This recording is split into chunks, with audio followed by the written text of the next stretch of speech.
барлықтарыңызға соңынан үлкен рахмет. Ана қосылып тұрмаса еш. Реально? Я ана не тұр? Қарама. Вообще ойнайтам. Қателесіңдер. Кім көп қателеседі, сол балаға көп жоғары баға болады.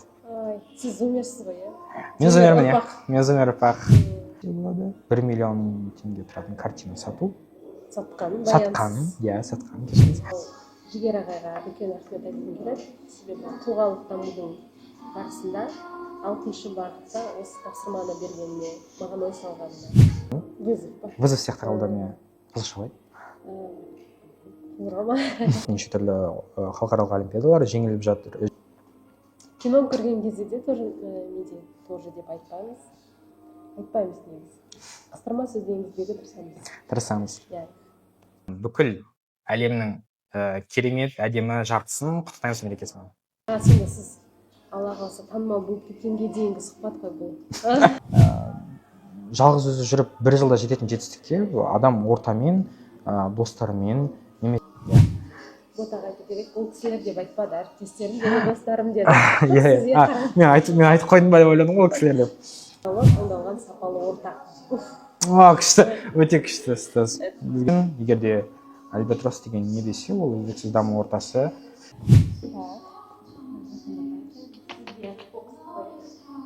Жоқ деді.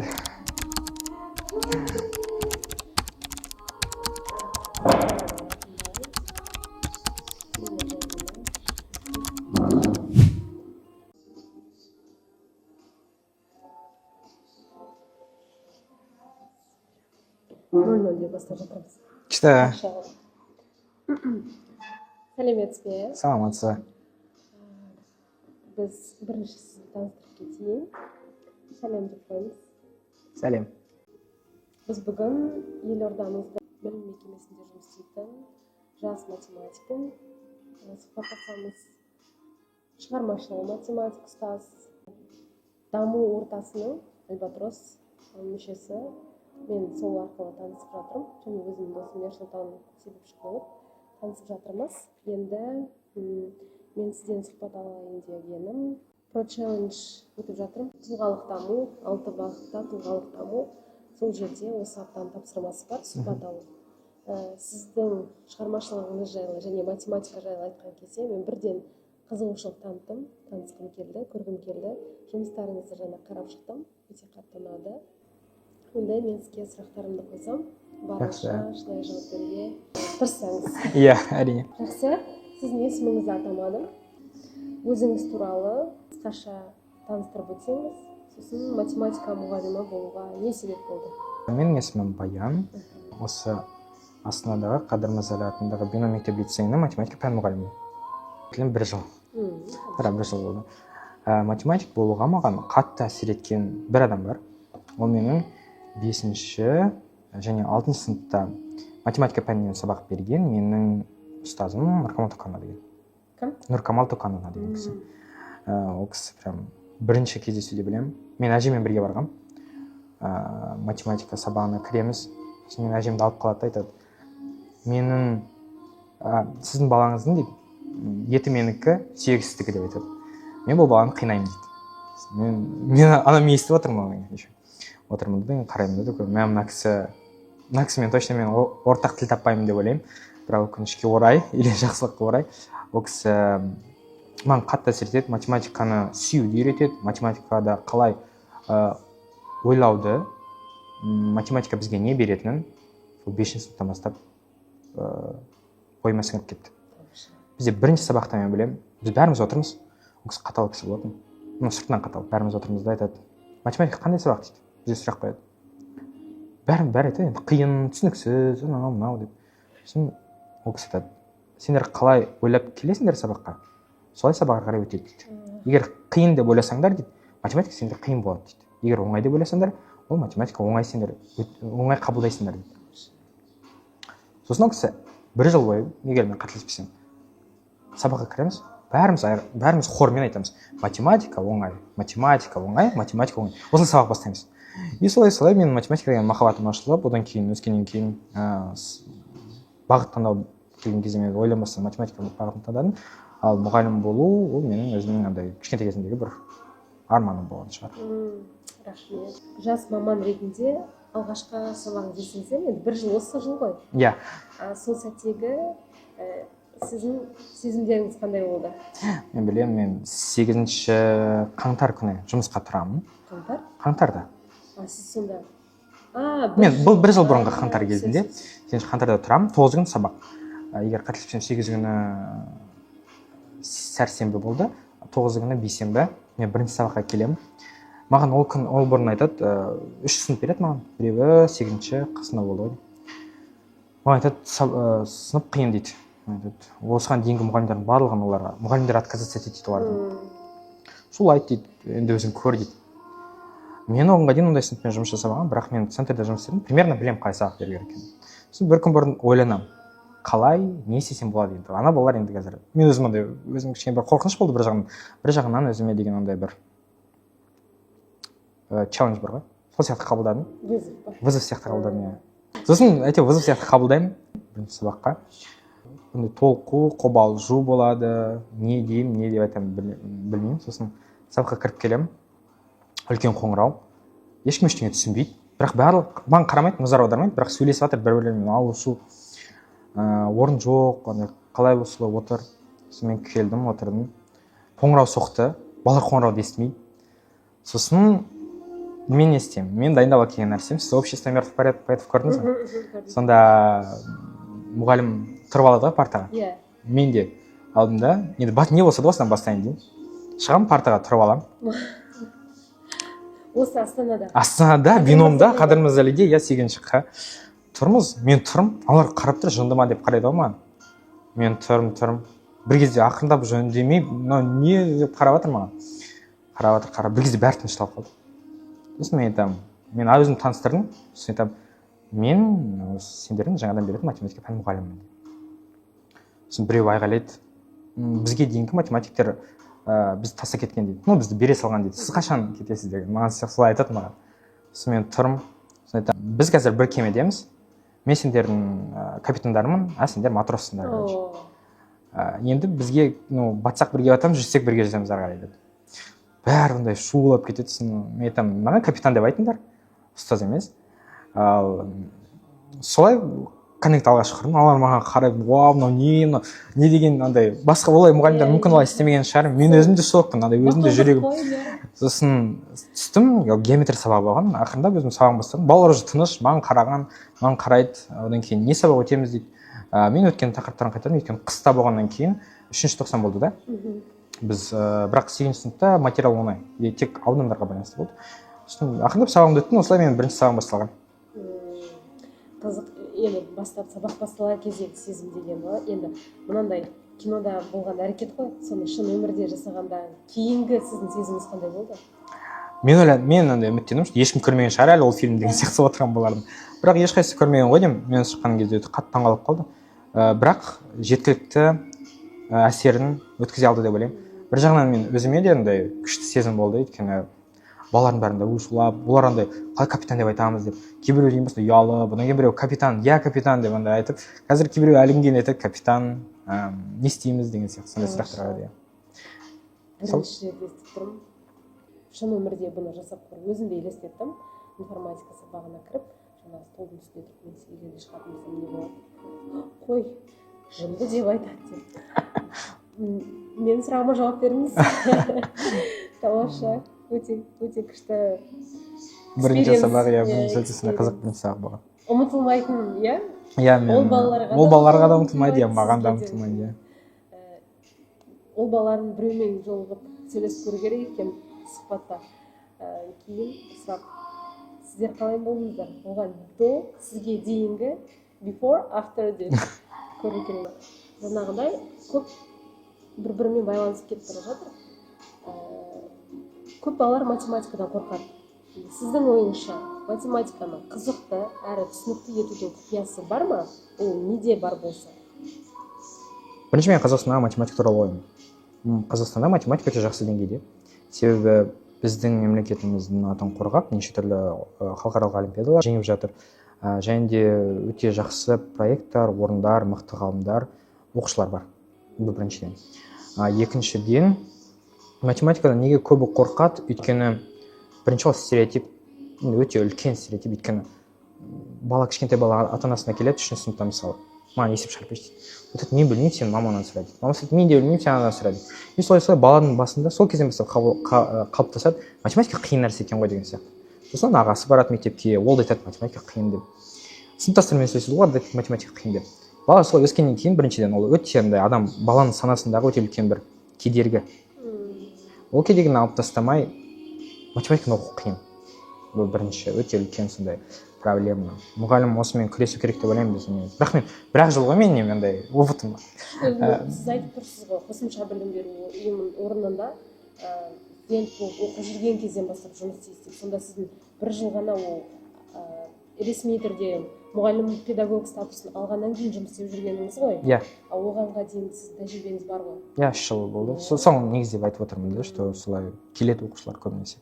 Және де ондай бұл андай жай көрінуі мүмкін, бірақ ондай оймен келген балаға сабаққа әсер ету қиын. Ол жаңа қандай информацияны оңай берсең де қабылдамайды. Ол уже өзіне белгілі бір сурет салып алады, сол суретті соған қарай өзінің ойлау қабілетін ұйымдастырып келеді. Иә, ұйымдастырып келеді, солай дайындалып келеді. Екінші нәрсе, оқулықтар бізде проблема. Қазақстандағы математика оқулықтарын алып қалсаңыздар, орта сыныпқа берілетін өте көп теория, өте қызықсыз теория. И жазатын адам 3 ғана, максимум 3 ғана. Мен көрген жоқпын одан қатты андай орта сыныпқа беретін тақырыптан. Мен атын айтпай қояйын, кімдер екенін, бірақ мысалы біз испан оқулығын талдағанбыз университетте. Минимум 10 автор. 5 автор теорияға жауап береді, практикаға келген есептеріне жауап береді. 5 автор дизайнға жауап береді. Ал оқып отырған кезде комик сияқты да. Қарайсыз, өзіңізге қызық та. Жердің суреті, бәріне таныс бейнелер, адамдардың аттары, сондай. И көп материал жоқ. Бала өзі оқып, теорияны өзі түсініп алады да. Ал біздікінде теория өте көп. Ананы мен айтпаймын, оқушылар деп, мұғалімдерге қиын түсін. Өйткені кейбір мұғалімдер мысалы университетті қанша жыл бұрын бітірген, анда мысалы шектің анықтамасы тұрады, өте строги, өте қатаң түрде берілген формула. И қатаң түрде анықтамасы тұр. Ал шын өмірмен байланысы и оқушының жасына негізделген қарастырылмаған деп айтуға болады. Сол проблема. И үшінші ол сабақты беру әдісі. Мұғалімге байланысты. Егер мұғалім соны күрделі біздің оқулықта жазылған нәрсені баланың тілімен жеткізе білсе, балаға түсінікті жеткізе білсе, онда математика қызықты болады. Ал егер оны жеткізе алмасаң, онда сен жай ғана сол ақпаратты оқып беретін робот сияқты ғана болып қаласың. Жай байланыстыратын сым сияқты. Иә, байланыстыратын сым сияқты. Ол бала өзі де оқып бере алады оны негізі. Ал мұғалімнің ақпарат тасушыдан екіншісіне қоя салу. Иә, ал мұғалім осы жерде мұғалім өте көп жұмыс жасау керек. Өйткені мысалы айттым ғой, басқа мемлекеттерде оңай. Олар келеді де айтады, мысалы, ол балаларға айтылады, мысалы, тақырыпты өздеріңіз зерттеңдер деп бағыт-бағдар бере алады. Бізде мұғалім олай бағыт-бағдар бере алмайды, өйткені бала өз бетімен кітап бойынша жұмыс істей алмайды. Сондықтан мұғалім 2 есе көп жұмыс жасайды. Бірінші яғни өзі ол тақырыпты қайтадан оқу керек. Екіншіден сол тақырып бойынша материалды өзі жасау керек қайтадан. И үшіншіден ол тақырыпты ашатын есептер немесе әдіске байланысты қолданатын техникаларды қайтадан өзі жасайды. Яғни әрбір сабаққа. И ол сол үшін қиын. Ал көп мұғалімдер олай жасай ма? Мысалы, көп олай жасамайды. Көп просто айтып береді. Немесе просто презентация қолдана салады. Одан кейін біріншіден балада да андай не болмайды, тартылыс болмайды сабаққа. Ал екіншіден пәнге де қызығушылық артпайды одан кейін. Қызық теория, иә? Ал қалай қызықты қылуға болады? Ол келесі сұрақ қойдым, тағы бір сұрақ бар ғой, математика қалай қызық? Құпиясы неде? Математиканы қызықты әрі түсінікті етудің құпиясы неде? Мысалы, сіздің сабағыңызда. Мен немен тақырып сол сұраққа дайындап келгем негізі жауапты. Шығармашылығына байланысты деген бар ғой. Сол кезде айтсақ. Иә, жақсы, жарайды. Бізде өте жақсы кетіп жатыр. Шығармашылыққа қарай алып келе жатырмыз. Бір сұрақ бір-бірімен сабақтасып байланысып тұр. Енді келесі сұрақ осы жерде. Сіздің шығармашылық қырыңыз мені ойландырған, маған қызық бір ойлар қалдырып. Біз әдетте математика мұғалімі бір белгілі бір алгоритмі бар. қатал, бір сызықпен келіп бір сызықпен келеді. Иә деді ма, иә деді, жоқ деді ма, жоқ деді деп қабылдаймыз. Сіз мысалы планшетте де, блокнотта да, яғни жаңа скетчбук өте жақсы сурет саласыз. Сурет салуға қызығушылық қашан пайда болды және қалай ол сіз жүзеге асырдыңыз? Мысалы скетчбуктан одан кейін планшетке. Біріншіден мен кішкентай кезімде сурет саламын. Мен ата анам жалпы андай әртүрлі кружоктар бар ғой, соған таскать ете беретін. Әрбір сүйреп мынаған бар деп. Мен сол кезде жек көретінмін негізі ол кезде. Бірақ қазір рахмет айтамын әрине. Андай түске дейін сурет салып алатын, түстен кейін дзюдо, ертеңде домбыра, одан кейін түстен кейін тағы бір нәрсе. Солай үйреніп кеттім, бірақ солардың ішіндегі ең мен қатты өзіме алып қалғаным ол сурет болды. Сосын суретті ары жалғастырдым. Почти бүкіл өмір бойы сурет саламын. Бірінші суретім, который сақталған, ол 2 жаста салынған сурет. Андай қарапайым жылқының силуэті салынған сурет. Иә, анам бәрі датамен кәдімгідей жазылған, осында қасында кішкене несі бар, анықтамасы бар. Осындай салған суреті деген. Содан басталды, одан кейін өскенде, бірақ мен әрқашан хобби ретінде қарадым. Менің ойымды басқа жаққа бөлу үшін, көңілімді аудару үшін салатын менің ермегім сондай. Ал планшетке көштім, университетке көшкен кезде планшетті мен негізі оқу мақсатында алғам. Яғни сабақтар жазу үшін, онлайн сабақтар өту үшін. Ал кейін неден жалығып, қағаздан жалығып кеттім да. Сосын көрдім, планшетке сурет салып көрейінші деп. Сосын бірінші сурет салдым. Жылқын емес, мен бірінші қарындасымның суретін салдым. Одан кейін сурет салу ұнап қалды маған өзіме. Одан кейін сол планшетті жалғастырдым. Қазір өте көп суреттерді планшетте саламын. Бірнеше жерде жұмыс істедім саған байланысты суретпен сатып. Одан кейін қазір Pinterest'те, одан кейін TikTok'та көремін қалай суреттерімді жазады, жазба жазады, одан кейін пікірлер жазады адамдар жақсы. Сондай. Иә. Мына жерге қойып кетеміз қазір. Примерно мына жерде ма, мына жерде ма? Жақсы. Монтажға байланысты. Мен де көрдім. Бірінші көрсеткен кезде маған Альбатрос деген не деген анимациялы видеоларыңыз, соны көрдім. Сосын мынаны біздің өзіміздің арамыздағы осындай Баян деген жігіт салды деп бұйырстан айтты. Сосын жағынан айтып келген деген тағы да. Сіз айттыңыз ғой, математика адамы андай өнермен қалай жалпы екеуі байланысады деген нәрсе сияқты. Бұл тағы да біздің андай недегі стереотип. Біздің халықта постсовет үкіметінде өмір сүретін адамдардың сондай ойы. Өйткені мен көрген, маған сабақ берген ұстаздардың көбі өте өнерлі адамдар. Кейбіреу өлең жазады, кейбіреу кітап оқиды, кәдімгідей жақсы. Тілге шешен. Сондай бір керемет адамдар. И мен ойладым, что біздің математиканы, яғни техникалық адамды шығармашылықтан бөліп алу, ол қателік, шектеу, адам өзін шектеу. Мысалы, Эйнштейнді алған кезде. Эйнштейн өте мықты скрипач болған. Немесе Ньютон. Барлығының бір өнерлері бар да. Сол сияқты мен ойлаймын, адам егер өзін шектемесе, ол бірнеше бағытта дами алады. Мен ойлаймын, адам бір-біріне байланыспайтын заттардан байланыс таба алса, сол жерде жаңалық пайда болады.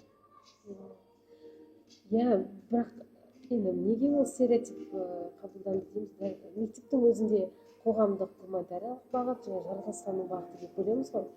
Әдетте жаңағы сурет салатында ол арт бағыты, қоғамдық гуманитариялық бағытта, математика нақты ғылымдарға жатады. Енді екеуінің тоғысқан жері, сіз мидың екі жақ бөлігі дегенде, сіздің миыңыз екі жақ бөлігі емес де. Иә, бір целый сияқты. Иә, бір толық миыңызда екі жағы бірігіп жұмыс істеп анандай бірге келе жатқаны. Сол ғой сұрақ туындатады. 11-ші сынып оқитын оқушыларға да бір сілтеме болсын. Барлығы мүмкін, иә? Иә, барлығы мүмкін. Мысалы, ол әрбір адамда болады, әсіресе кішкентай балаларда да, андай болады ғой, бірнеше таланты болады. Яғни бірнеше қабілеті болады да, бірақ ата-анасы айтуы мүмкін, сен оны таста, тек қана өзінің акцентін саған қойғасын жаса деген сияқты. Бірақ олай тастап кету өте үлкен қателік, өйткені болашақта адамға еркіндік сезімін беретін, адамға демалыс сезімін беретін, ол осы негізгі жұмысынан басқа, немесе негізгі ісінен басқа айналысатын осындай хобби. тұлғалық даму ретінде дейсіз ба? Тұлғалық даму ретінде өте керемет құрал. Бірақ кәсіби дамуда да көмектесуі мүмкін, егер адам өзі қолданыс таба алса. Амалын тапса, иә. Амалын тапса бәрі болады, иә. Күшті сөз бар ғой осы қазақта. Амалын Тапса қаржыны, иә. Тамаша сөз.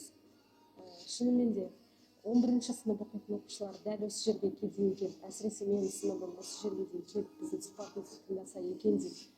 Себебі сұрақ қоямын ғой, таңдауда айтқанда сол кезде сұрайды. Айтады, мен гумман, мен техникаға барамын, технические науки, сол жаққа барамын деп. Күшті. Өте қызықты. Математиканың енді жаңағы шығармашылыққа келдік қой. Біз енді шығармашылыққа келдік, алдына математика туралы айттық, шығармашылық туралы айттық. Енді екеуін байланыстырайық. Сабақта креативке келейік. Сабақта өз суреттеріңіз немесе визуал тәсілдерді қолданасыз ба? Бұл өзіңіз беріп жүрген оқушыларға әсер ете ме? Қалай әсер етеді? Біріншіден, қолданамын. Математикамен мысалы суретінен алатын болсақ, екеуінің байланысы өте көп, өйткені математикада да суретінен де ұқсас анықтамалар бар, сөздер бар қолданылатын, или ұғымдар бар. Мысалы композиция деген, өрнек, перспектива, одан кейін проекция. Осыны қолдануға болады, оны суретшілер де көреді, математиктер де көреді. Және де егер де суреттің әдемілігін көре білетін адам, ол математиканың да әдемілігін көреді, и керісінше. Математиктер мысалы өте жақсы көре алады соны, мысалы сурет салған кезде ондағы пропорцияны, ондағы симметрияны, и ол түсінуге көмектеседі бір-біріне. Бұл біріншіден. Екіншіден, мен қолданамын әртүрлі әдістермен. Әдістермен дегенде қалай? Өзім шығарып алған нәрселер ол андай қалай әсер ететінін әлі толық нақты айта алмаймын, бірақ балаларға беретін эмоциялар қызық. Мысалы, бірінші бізде ол қияли жазушы деген. Яғни мен балаларға тақырып беремін. Мысалы, біз ол көбінесе бөлім біткеннен кейін болады, қорытындылау үшін. Мысалы, біз жақында ғана аудандар деген тақырыпты біттік. И әрбір ауданға байланысты тақырып, яғни тікбұрыш ауданы, үшбұрыш ауданы деген тақырыптарға байланысты. Соған байланысты тақырып таңдалады. Яғни, мысалы, үшбұрыш осы әлемде өзін қалай сезінеді деген. Сол тақырып бойынша бала 5-10 сөйлем шығарма жазады. Яғни өзін үшбұрыштың орнына қояды. Өте қиын болуы мүмкін, бірақ мен оқушыларым оған үйреніп кеткен. Мен үшбұрышпын деген сияқты. И өзінің әңгімесінде, шығармасында ол біз оқыған анықтамаларды қолдана білу керек. Яғни біз қасиеттер өтеміз. Мысалы, фигура өткенде фигураның қасиеттерін өтеміз, сосын формуланы өтеміз. Балалар соны айтады, соны жазады. Одан кейін кейбіреуі бір кезде байқадым, осындай шығармалардан, қияли шығармалардан айтты. Біз, может, комикс жасап келеміз. Біреу сразу комикс жасап келді маған. Сосын мен айттым, жасап келіңдер деп. Содан кейін комикс деген біз андай бір үлкен бір комикс жасаймыз. Яғни бір бетте осындай 6 неден тұратын, картинадан тұратын, кадрдан тұратын 6 кадр. Ол өзінің суретін жасап келеді. Және де ол тақырып түсінуге біріншіден, екіншіден тақырыпты өзінен өткізуге жақсы әсер етеді. Бала есіне сақтап қалады. Одан кейін ең жақсы әңгімелерді біз оқып береміз. Олар мысалы жақсы сезімдер қалдырады, көбінесе күлкілі әңгімелер жасайды балалар. Кейбіреу андай мұңлы дей ма, сондай шығармалар жазып келеді. Енді ол баланың несіне байланысты, қиялына байланысты. Иә, сондай. Сондай кей кезде ондай болады. Өте қысқа шығарма, бірақ ойланып қаласың өзің, шынымен де осындай ба деген сияқты. Сосын екінші нәрсе, суретті жалғастыр деген. Мысалы көретін шығарсыздар, тиктокта да бар андай. Бастаушысын сынып, бастаушысын, например, жай ғана домалақ береді да, солай жалғастырған сурет дейді. Бірақ мен ойлаймын, тек қана бастаушыға байланысты емес, кез келген жаста қолдануға болады, әсіресе математикада. Мысалы біз жақында 3-ші тоқсанда квадратты функция деген тақырып өттік. Параболаны беріп, мысалы бала ары қарай өзі жалғастыру керек. Параболаны не көреді? Осы жерде әрбір баланың ерекше екендігі байқалады, өйткені біреу параболадан тек математикалық история жасап шығарады. Яғни парабола қосып, тек параболаны тұратын бір нәрсе жасап шығарады. Біреу параболаны кәдімгі бір композицияның бөлігі ретінде қарайды. Яғни параболадан ары қарай тау жасауы мүмкін, немесе ай жасауы мүмкін. Сосын ары қарай жалғастырады. Қызықты. Өте қызықты екен. Көрсе болады ма екен? Менде жоқ. Телефонда жоқ, қазір бірақ жіберемін. Сосын дебаттар ұйымдастырамыз. Мысалы, математикада бір тақырып өткен кезде тақырыптың ішінде, мысалы, бір қарапайым квадрат теңдеу шешу деген тақырып болатын болса, мұның шешу жолдары қарастырылады. 1, 2 квадрат шешкенде біз 4-еу қарастырдық. Соған байланысты мысалы қай әдіс тиімді деген сияқты. Қай әдісті адамдар қолдану керек деген сияқты. Пікірталас. Біз ойлаймыз ғой кезде пікірталас тек қана гуманитарный немесе барлық адамдардың неткен. Бірақ ана балалардың жасаған ой тұжырымдары тақырыпқа байланысты бірін жеп қояды. Оны алып тастау керек вообще деген сияқты. Вет, например, бәрі жеп көреді, бірақ мен оқушыларым вет жақсы көреді. Я тебе теорема ветаны. Это кейбіреулер айтады дискриминант оңай деп. Дискриминант оңай, бірақ ветті түсінген адамға веттен есеп шығару тезірек уақыт. 2 есе тезірек. Сондай. Дискриминант 4 абысы бөлінген бірдеңе емес пе? Я b квадрат минус 4 абысы. Сондай бірдеңе. Я күшті. Почти бәрі білетін сондай тақырыпты. Сондай нелер ұйымдастырамыз, рубрикалар. Мен айтпаймын да күнде деп. Ол бөлім біткеніне байланысты, немесе белгілі бір тараудың біткеніне байланысты болады. Или сіздің шабытыңыз келгеніне байланысты? Жоқ, мен шабытым деген сөйлем. Потому что мен шабытқа байланысты түсінігім басқандай кішкене. Жақсы. Сонда сіз сабағыңызда тек қана математиканың теоремаларын, формулаларын, анықтамаларын ғана емес, сіз оқу сауаттылығы, функционалдық сауаттылық екеуін қатар алып жүрсіз ғой? Иә, мен айтып отырмын ғой, бағанағы беру әдісі бізде ескірген. Мысалы бізде универде оны оқытпайды, например. Қалай қазіргі балаға, қазіргі поколение дейді ғой, қазақша қалай? Мысалы альфа поколение ғой қазір, оларға бұрынғы немен беру мағынасы жоқ.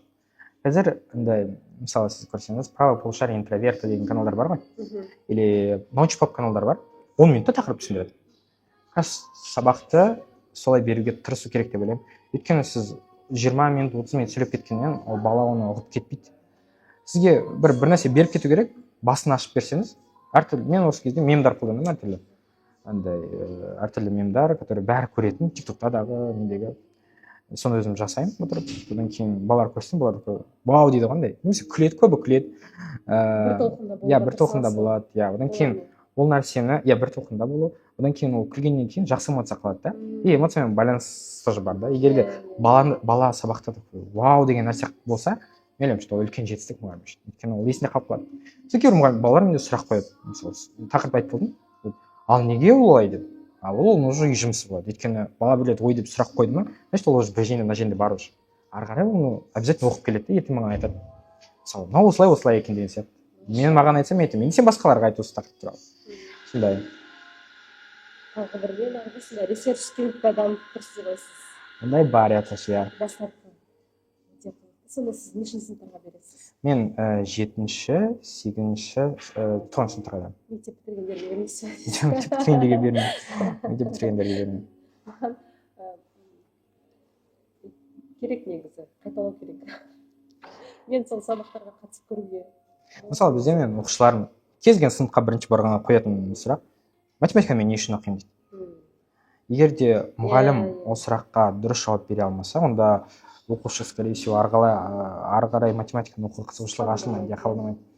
Сол үшін мен айтамын, математиканы біз жауап үшін оқымаймыз, біз процесс үшін оқимыз. Яғни есептің шығарылуының процесі болса, мен үшін сол маңыздырақ, чем дұрыс жауап.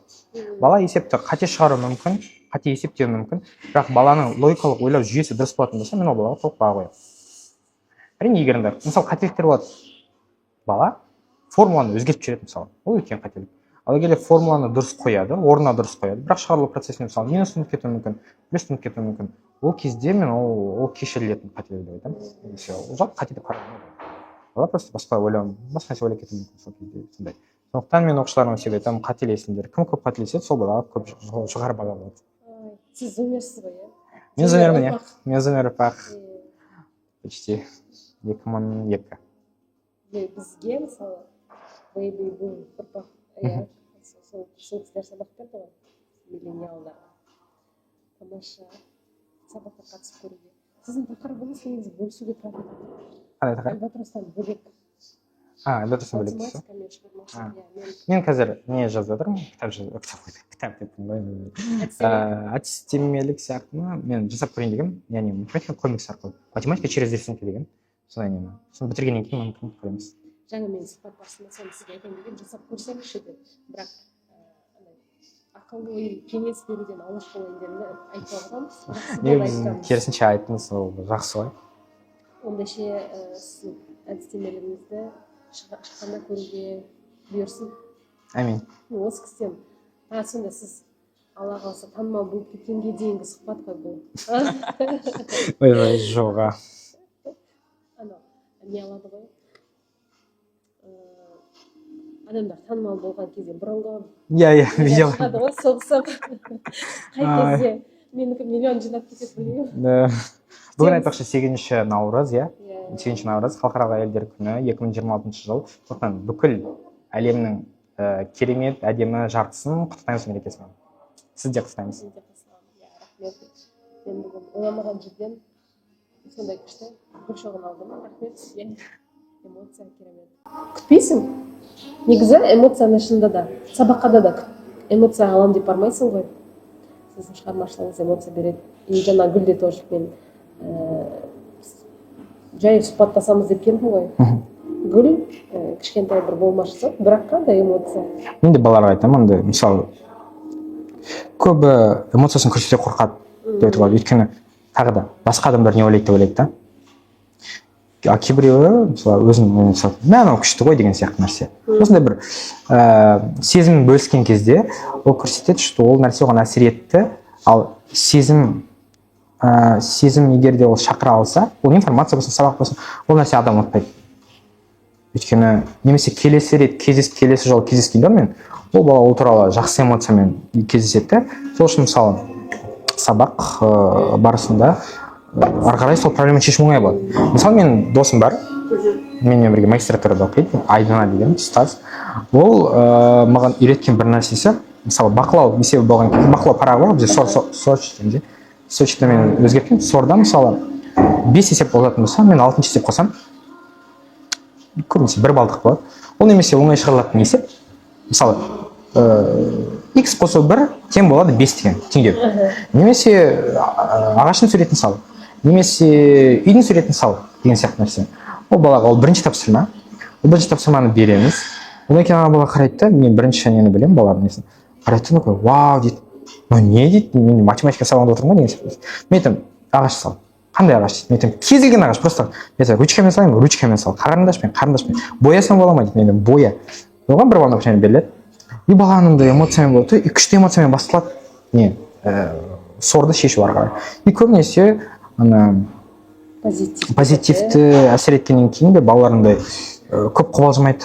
Одан кейін есептің шығаруына более оңай қарайды. Өйткені 1 балл бар уже оларда. Сондай. Одан ешкім өле алмайды біздің сабақ. Бізде ондайды ашамыз, мәссаған мен мынаны есімде жоқ қой деп бастаймыз ғой. Сол. Одан кейін балада қалай басталса, бағана айттым ғой сізде, бірінші реакция қандай болады, ары қарай әсер етеді бәрін. Сол сияқты бірінші есеп либо өте оңай болу керек, либо жай сұрақ болу керек, бала оқып, сол моментте өзін жеңіл сезіну үшін. Ары қарай уже есеп қиындай береді ғой бізде, А, Б, С деп есепті топқа бөлінеді, ары қарай түкті өзгермейді, А, Б, С кәдімгі қиын есептер кете береді. Оны Айданадан үйрендім.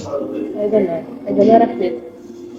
Эмоция негізі шынымен де бас. Коко Шанельдің сөзі бар ғой, у тебя не будет второго шанса, чтобы воспроизвести. Сол күшті, первая эмоция. И бүкіл жерге қолдануға болады. Сол кітапты ашқан кезде де, басқа өткен кезде, жаңа затты таңдап көрген кезде, жаңа затты дәмін татып көрген кезде, жаңа жерге барып көрген кезде де. Шынында да өте қызықты инсайт. Ертең сабаққа дайындалып кетті ғой. Сурет сағыз. Келесі сабақта сізде болмай ма, сонда келесі сабақта мысалы сізде бір жылы болады деген кезде балалар карандаштарын, акварельдерін, гуаштарын алып келеді. Олай болсын екен, бірақ сұрайды, келесі тақырып қандай болады? Ой, қандай есеп болады дейді. Ондай есеп болады ғой обязательно, мен обязательно болады бұл есептер деп. Кей кезде болады олар мен айтпаймын, біздің сағамыз әрқашан андай күшті өтеді деп. Кей кезде мен де көңіл күйін түсіретін уақыттар болады олар. Ол кезде ол есеп болмайды. Ол кезде олар өздері түсінеді неге ол есеп болмайтындығын. Одан кейін келесі жолға уже дайындалып кетеді.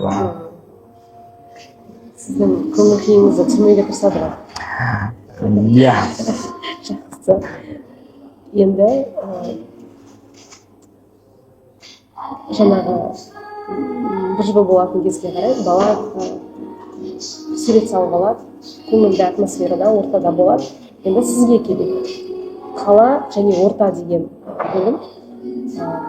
Астанада өмір сүру және жұмыс істеу сіздің кәсіби дамуыңызға қалай әсер етті?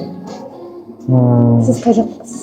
Мен қазір бұрын шығыс қазақстан облысы, қазір Абай облысы, Қалбатау ауылы деген жарма ауданы Қалбатау ауылы, сонда дүниеге келгем.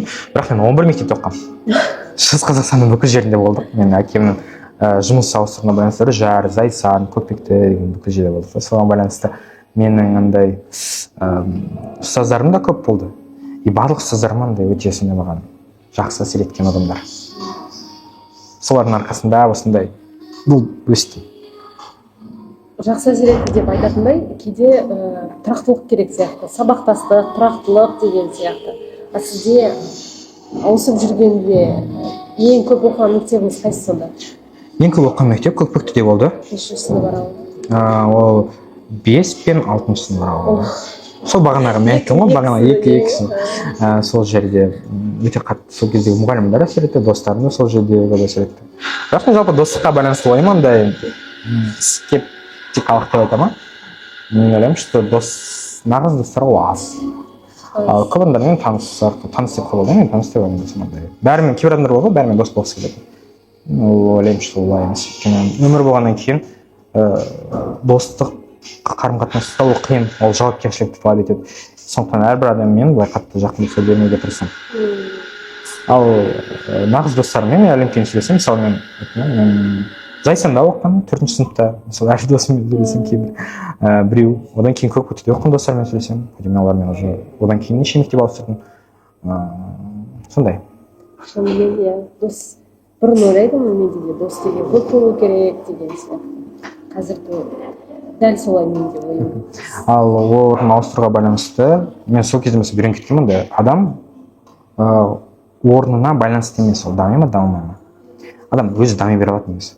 Бірақ орын, орта, адамдар сол дамуды жеделдетуге, тездетуге әсер етеді. Әрине, мысалы ауылда тұрып дамығаннан қарағанда қалада тұрып дамыған оңай. Мен Астанада сол үшін таңдағанмын түскен кезде. Мен үйімнен алысырақ болса екен деп қайта үйге қайта бермеу үшін 4 жыл осында Еуразиялық университетте оқыдым. Сосын 2 жылдан қазір магистратурада оқып жатырмын. 2-ші жыл. 7-ші жыл уже. Астанада көп нәрсе үйретті, көп адамдармен таныстырды, көп мүмкіндік берді. Және де осымен бірінші жұмыс жасап жатқан жерім бином да осы жерде.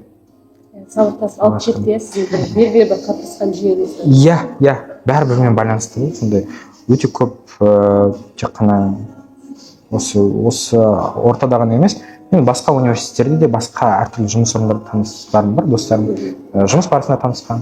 Сондықтан Астана біріншіден ол мүмкіндік береді адамға, екінші орта береді обязательно, үшінші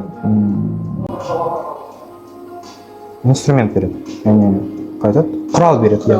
Құрал сен таба аласың, кез келген құрал өзіңе қажет. Енді оны қолдана аласың ба, қолдана алмайсың ба, бұл адамға байланысты уже. Сондықтан сол. Before, after деген Астанаға дейін, Астанадан кейінгі өзгерген сіздің 5 түрлі не өзгерді сізде? 5 түрлі. Тұлғалық даму болсын, интеллектуалды болсын, эмоционалды болсын, рухани болсын, қаржылық болсын. 5 түрлі затты айтыңызшы. Бірінші ол менің жауапкершілігім шығар. Өйткені Астанаға келгенде өзінің өміріне өзің жауапты екенін ұғасың, жауапты екеніңді. Екінші нәрсе ол адамға орта керек.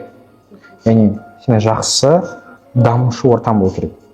Яғни егер де адам санаулы түрде сондай ортаны қалыптастырса, немесе сондай ортаға кірсе, ол адамды ары қарай дамуын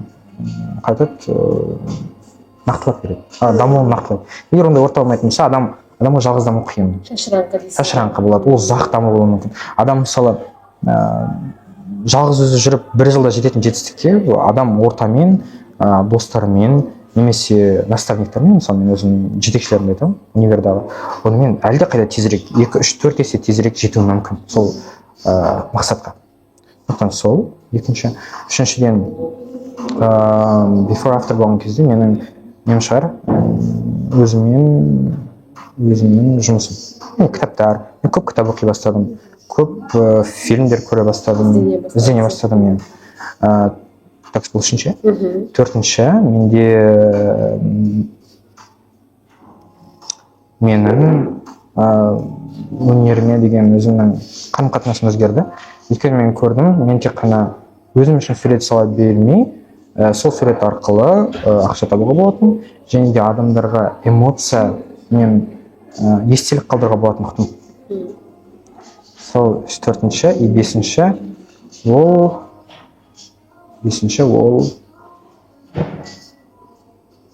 мен жасым шығар. Мен асыға келгенде 18-де болдым, қазір уже 23-темін. Өзгеріс. Әрине өзгеріс, өзгеріс.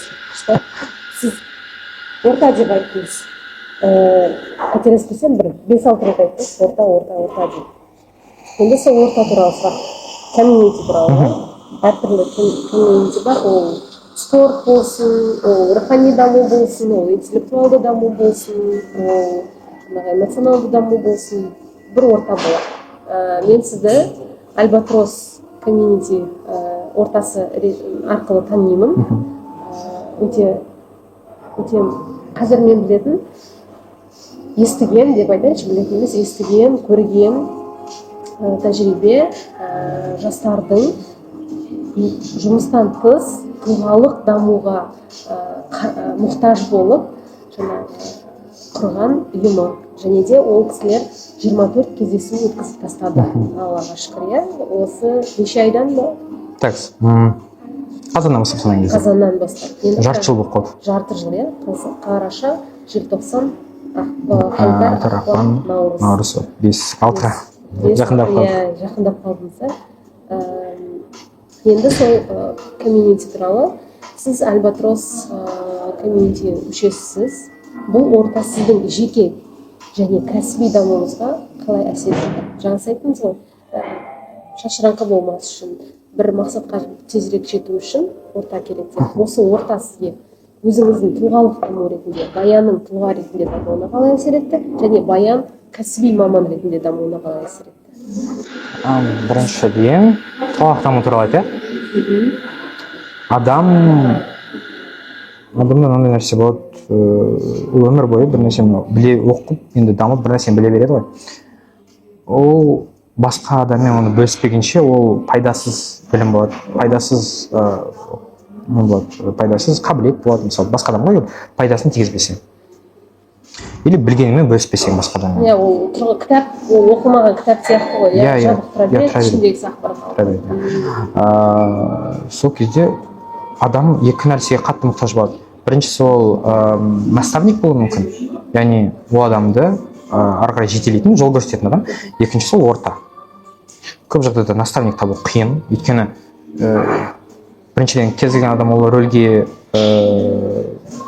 алып кете алмайды, және ондай адамды іздеу де қиын. Ал екіншісі ол орта ол наставникке қарағанда табу оңай, және де сен егер де өзіңнің идеяларымен сәйкес басқа адамның идеяларын көрсең, онда ары қарай дамуға осы ортаны таңдаған дұрысырақ болады. Кез келген сондай деп ойлаймын. Мысалы, егер де сен үлкен жетістікке жеткің келсе, немесе фитнес тренинг ойлаймыз ба, тренермен жаттыққан оңайырақ, чем өзің жалғыз жаттыққан. Эффект тез болады. Сол сияқты, ал тренер біреу емес, мысалы, бірнеше болса ше. Ол айтады ғой, бір бас жақсы, екі бас одан да жақсы деп. Бізде көп бас болса, ол көп жақсы болады деген сөз. Примерно. Альбатрос ортасы ол тек қана даму және де сол дамуды бақылау деп айтсам болады. Өйткені біздің өзіміздің топтың ережелері бар. Ол ережелер біздің бағана айтқанымыз шашырамауымызға көмектеседі. Яғни әрбір Альбатростың мүшесі ол біріншіден өзінің ішкі жағдайымен бөліседі. Одан кейін ол өзінің білгенімен бөліседі. Одан кейін өзінің қолынан келетін нәрсесімен бөліседі. Яғни сол арқылы бір-бірімізбен бөлісіп, әркім өз-өзіне қажет нәрсені алады. Одан кейін біз жоғарыда айтып өткен, біз айттық қой, кіммен?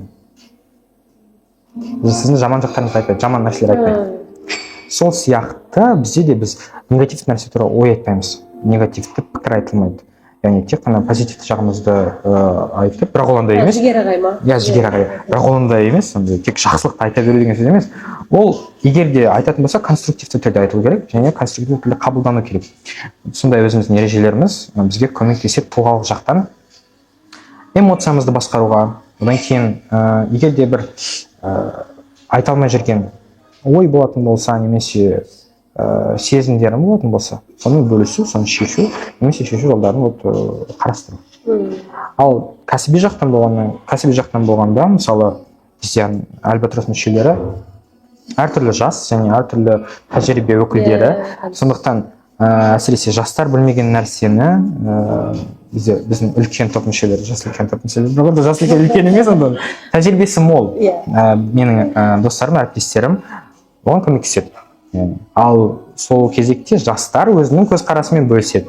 Сондықтан бір-бірімізге осылай вау деп кездесулерді өткіземіз. Ботаға айту керек, ол кісілер деп айтпады, әріптестерім және достарым деді. Мен айтып қойдым ба деп ойладым ғой ол кісілер деп. Сол басқа не айтамын? Мен үшін, егер де Альбатрос деген не десе, ол үздіксіз даму ортасы мен үшін ерекше бір орта. Және де мен ойлаймын, әрбір жас маманға, немесе әрбір 20-дан 30 аралығындағы жасқа осындай орта қажет. Өйткені ол уақытты босқа кетірмеуге, одан кейін дамуға өте қатты әсер береді. Солай келеді. Осы жерде мен ойыма мынау сөз келеді. Бағанадан әңгімелесу барысында біз осында 6 жағында келдік. Сол қазір сағат мысалы 9 болып қалды. Білім инновация лицейінің слогандары есіме түсіп отыр. Сапалы білім, саналы тәрбие. Сапалы тәрбие. Солай. Саналы білім, сапалы білім, саналы тәрбие. Яғни ортаны саналы түрде сапалы орта таңдау керек дейсіз ғой? Иә, сондай ортаға қосылу керек, немесе ондай орта жоқ болса құру керек. Өзің. Ол анандай не сияқты емес қой. Орта дегенде, ұйым дегенде бізге көз алдымызға неше түрлі негативті зат елестейді. Негативті зат елестетуі мүмкін. Кейбіреулер ойлауы мүмкін, осындай құру керек дегеннен кейін бір андай жауапкершілік жұмыс ретінде қабылдасаң, онда ол жеткілікті дәрежеде эффект бермейді. Или жиналып алып біреу жамандайды деп ойлайды. Иә. Ал егер де мысалы шын ниетімен адам ондай орта құратын болса, бірақ біз андай ойлап қалмаңыздар, біз тек қана кітап талқылай береміз немесе сондай. Бізде әртүрлі нелер бар, активитилар бар. Біз киноға барамыз, театрға барамыз. Одан кейін әртүрлі терапиялар өткіземіз, практикалар өткіземіз. Одан кейін саяхаттауға барамыз. Біреулер шақырасыздар. Қонаққа шақырамыз, иә, бізде әртүрлі біз тәжірибе және де бір кеңес ақыл алатын сіз сияқты тұлғаларды шақырамыз өзімізге. Тамаша. Альбатрос деген не деген кезде уже кәдімгідей сапалы, мен осы жерде слоган сіздерге білмеймін болып кетемін. Альбатрос ұйым ортасы саналы түрде саналы таңдалған сапалы орта. Күшті, өте күшті ұстаз. Бізге жазып қою керек екен. Мен кеше Айнұр ханым сториспен бөліскен кезде ойыма бірден келген сол.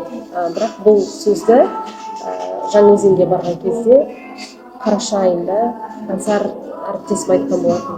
Сондай ұқсас айтты. Дәл сол сөздер болмаса да мағынасы солай айтылды. Сол кезде кеше жаздым, Альбатрос деген сол деген мына жеріне келді. Тамаша. Иә, дұрыс сол. Енді қайтадан сіздің кәсіби маман ретіндегі баянға алып келейік. Яғни миссия. Сіздің ойыңызша қазір қоғамда мұғалімнің ең маңызды миссиясы қандай? Ең маңызды миссиясы? Ең маңызды миссиясы ол сапалы, жаңа біз айттық қой, сапалы білім мен саналы тәрбие. Неге оны айтамын? Өйткені ол ойға мен 9 сыныпта келдім. Сіз Финляндия Аққуала гүлдер мекен деген кітапты оқыдыңыз ба? Оқымадым, бірақ көп естідім. Қолым жетпей жүр. Сол кітапты оқып көріңіз. Қалай Финляндия мемлекетінің кедей, сондай бір шашыраңқы, бір ортақ миссиясы жоқ елден қалай әлемдегі топ-10 немесе топ-5 қазіргі кезде білім бойынша болсын, басқа экономика бойынша болсын, соған келу жолы айтылады. Жалғыз бір, Снельман деген ұлт басшысы емес, ағартушы. Ол әртүрлі мектептерде жүреді, әртүрлі жерлерді аралайды, мектептерде жүреді де, мынандай агитация жүргізеді, яғни шақыру жүргізеді. Мұғалімдерді жинайды, мұғалімдерді жұмысқа қабылдайды, және де жұмыс істеп жүрген мұғалімдерге мынандай сұрақ қояды: егер де сіз шынымен де мұғалім болғыңыз келмесе, онда біз сізге мүмкіндік берейік, қаражат берейік, материалды жасап берейік, сіз басқа бір нәрсе таңдаңыз деген сияқты. Өйткені сіз біздің миссиямызға әсер етпейсіз, немесе кері әсер етесіз деген алды. Солай Финляндия жүріп, Финляндия үлкен емес қой, бізде бір облыстан кішкентай шығар. Солай мектептерге мұғалімдерді тартады, жақсы мұғалімдерге немесе көмек береді оларға. Сонда сол арқылы, яғни мұғалімдерді өзгерту арқылы қоғамды өзгертеді. Яғни ертең бізден мына нәрсе қоғамды өзгертетін ол тек бір заң деп ойлайды мүмкін, немесе бір тәртіп, немесе бір экономика, ақша деп ойлауы мүмкін. Әрине оның бәрі әсер етеді, бірақ ол екінші тарапты нәрселер. Қоғамды өзгертетін адамдар ол ұстаздар. Өйткені болашақ ол жоқ, ондай не естілуі мүмкін, айтады бәрі, пафосно, одан кейін ондай заезжен естілуі мүмкін, бәрі соны айта береді ғой деген сияқты. Бірақ ол шынымен де солай. Өйткені мұғалім бір адамға әсер етсе, ол адам ертең бір қоғамды өзгертуі мүмкін.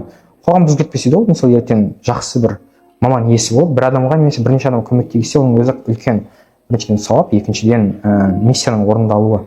Бірақ мұғалім ол нәрсені көре бермейді, өйткені мұғалімнің жұмысының нәтижесі ол мысалы суретшінің жұмысының нәтижесі емес, ол бір жылда бір-екі қысқара уақытта көрмейді. Ол өмір бойына жалғасып жатқан үлкен проект сияқты ғой. Балаға дұрыс әсер ету, оған сапалы білім беру, одан кейін саналы түрде тәрбие беру, ол кез келген мұғалімнің миссиясы болу керек деп ойлаймын. Және де менің де миссиям сол. Егер де мен мысалы бір балаға диантология деген ғылым бар ғой, естідіңіз бе? Диантология деген ол неге байланысты? Құндылықтарға байланысты негізделген ғылым. Құндылықтар зерттейді. Сонда менің мұғалімім айтқан Ақмарал ұстаз, өз пәніңді беру деген сөз, мұғалім болу деген сөз, ол өз пәніңді басқа балаға жағу дейді.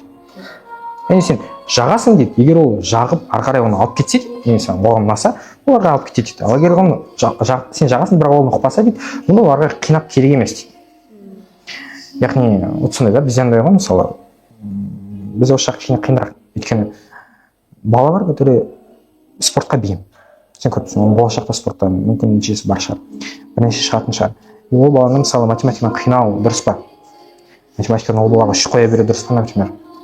Вот сол нәрсені мен қатты ойлаймын, және де осыған байланысты бізде білім саласы гибкий болу керек деп ойлаймын. Яғни баланың қабілетіне байланысты оны бағалау және де оған сабақ беру. Сол туралы. Яғни сол менің мақсатым жоғарыда айтып өткен миссия құндылықты білетін, тәрбиелі, саналы ұрпақ қалыптастыру, соған әсер ете білу, кішкене болсын. Тамаша. Миссия, философия деген, құндылық деген бұрын жай ғана тақырып, мен үшін жай ғана бір білім министрлігінің ұсынған бір тұжырымдамасы немесе бағдарламасы болып көрінеді.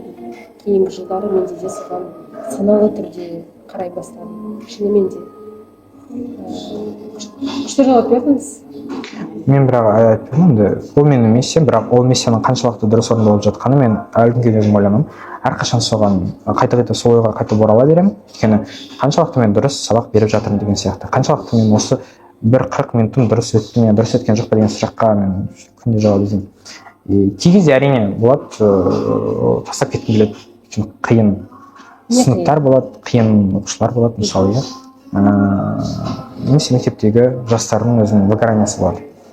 Әртүрлі тақырыптарға байланысты, әртүрлі жұмыстарға байланысты.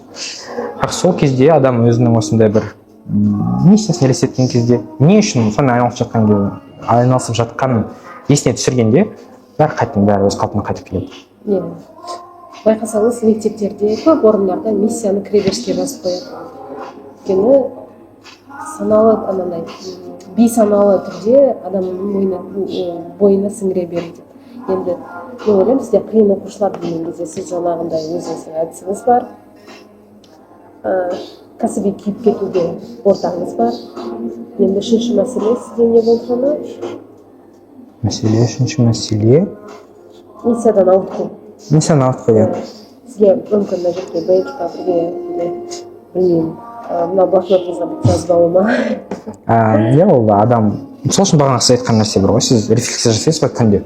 Солай адам егер кез келген адам өзінің үстіне күнде рефлексия жасаса, ол өзінің миссиясынан ауытқымайды деп ойлаймын. Есіне салып тұрады. Иә, өз-өзін есіне салып тұру керек, өз-өзінен сол туралы ойлану керек. Тұлға баян ретінде, кәсіби маман баян ретінде не істеу жөн деген дей ма? Сөзіңізбен. Жоқ, дұрыс, бәрі дұрыс, андай не емес қой. Енді күшті айттық, қоғам тәрбиелеу дедік, қоғам әсер ету дедік, болашақты тәрбиелеу, болашақта дұрыс қоғам қалыптастыру үшін. Енді болашақ туралы сөйлесек, сіздің алдағы 5-10 жылға өзіңіз 5-10 жылдан кейін қандай мұғалім ретінде елестетесіз? Ең бірінші ол сізде кешіріңізші, былай ашып қояйықшы, 5-10 жылдан кейін сізде баян кәсіби маман мұғалім ретінде қалыптасты деп есептейтін 5 әрекет, 5 не білмеймін, еңбек па, есте қалатын не жасадыңыз, мысалы 5-10 жылдықта елестетіп көрейікші? 5-10 жылдықта біріншісі, егер қазіргі уақытта бастап санаса, магистр дәрежесін алу, екінші доктор дәрежесін алған, докторлық дәрежені қорғаған. Жоқ, алып тастайық. Неге? Өйткені докторлықты қорғасаңыз, сіз уже магистрлікті қорғап тұрсыз ғой, сондықтан докторлықты қалдырайық. Мен көбейтіп сан қосайын дегенім тағы да. Екіншісі 5 жылдан кейін дедіңіз бе? Қиын. 5 жылдан кейін қиялыңызға ерік берейікші, қиялыңызға сіздің. Өзімнің әдістемелік немді жазған, баян ретінде жасаған, және де ол андай бір әдістемелік болғаннан кейін бір қалып қалған емес. Мен соны жек көремін де. Бізде бар андай дипломдық жазамыз дейміз де, қанша мың оқушы студент жазады диплом, бірақ ол қаншалықты қолданылады деген сұраққа жауап бермейміз де, біз жазып кету деген сияқты. Мен тағы да соны байқаймын, что мектептерде андай авторлық жоба дейді. Маған өте ұнады бірінші авторлық жоба, бірақ басқа мұғалімдердің қалай жазып жатқанын көрген кезде андай кішкене ішінде не пайда болады, қаншалықты пайдаланып жатырмыз деген сияқты нәрсе бар ғой. Жай болу керек дейді. Иә, болу керек деген нәрсе сияқты. И сол реально қынжылтады адамды. Өйткені егер адам мысалы бір проблеманы шешсе, мысалы бір мен айтамын үлкен проблеманы деп, математиканың бір бөлімінің бір қалай есеп шешілу керек екенін, бір есептің моделін ғана соны ұсыныстар тауып, әдістемелер тапса, оның өзі үлкен жетістік болушы еді. Бірақ бізде сол кішкене ақсап жатқан сияқты. Сондықтан сол екінші әдістемелік несін жазған. Үшінші менің арманым десе болады, 1 миллион теңге тұратын картина сату. Сатқан, иә, сатқан, кешіріңіз. Төртінші, әлі де дамуын тоқтатпаған, яғни әлі дамушы, өзінің ортасымен, өзінің мақсаттарымен. Және де бесінші, осы 5 жылдың ішінде отбасы құрған деп айтайын. Дәл сол сұрақты айтқым келеді. Сонда баянның жеке өмірі қайда қалды деп. Иә, мен сол соңғы кезде ойлайтын болдым тоже. Сол 5-ші болсын, иә. Негізгі 1 деген сан. Отбасын құрған отағасы баян. Ретінде, иә, елестетем 5 жылдан кейін. Сол? Бітті ма? Иә. Көп рахмет сізге уақыт бөлгеніңізге, ойыңызбен бөліскеніңізге, шынайы жауап бергеніңізге, мағанда да ой салғаныңызға рахмет. Өте көп ақпарат айтылды. Бірінші тәжірибем. Сонда 1 сағат болды, иә? Иә, пунктуальный адамдар көз. Болды ма деген кезде. Өйткені біз 1 сағат бұрын бастағанбыз. Иә, тура 1 сағат бұрын бастағанбыз. Тамаша. Сізге шығармашылық табыс тілеймін. Уақыт бөлгеніңізге рахмет. Менің бірінші тәжірибем сізбен болғанына қуаныштымын. Себебі мен үнемі өмірде мидың бір жартысы ғана жұмыс істейтін адамдармен сұхбаттасқанда пікірлес болу үшін да. Сізде жаңағы левое полушарие, правое полушарие дейді ғой. сол екеуі бірге жұмыс жасап тұрған шығармашылық адамы мен үшін бірінші айтқанда бұл әрине ол сіздің досыңызға байланысты. Досыңыз маған жақсы сізді осындай картина создавать етіп берді да, сосын до и после андай ожидание реальность болмады. Барлығына сәйкес келдіңіз, одан да асып түстіңіз. Шығармашылық табыс тілеймін. Рахмет. 5 жылдан кейін бәлкім қайта айналып келіп қараған кезде ол баянда X5 болатын шығар. Мүмкін. Әмин. Рахмет. Айтқаныңыз келсін деп тілеймін. Көп рахмет. Сізге де рахмет көп. Иә. Жасұлтанға рахмет. Бізді таныстырған осындай керемет адаммен таныстырғанына. Мен де сізден өте көп мағлұмат, өзіме керек ойлар түртіп алдым, және де болашақта осылай сөйлесе береміз деген ойдамын. Иә. Ал Жігер ағайға үлкен рахмет айтқым келеді. Себебі тұлғалық дамудың барысында 6-шы бағытта осы тапсырманы бергеніне, маған ой салғанына. Барлықтарыңызға соңынан үлкен рахмет.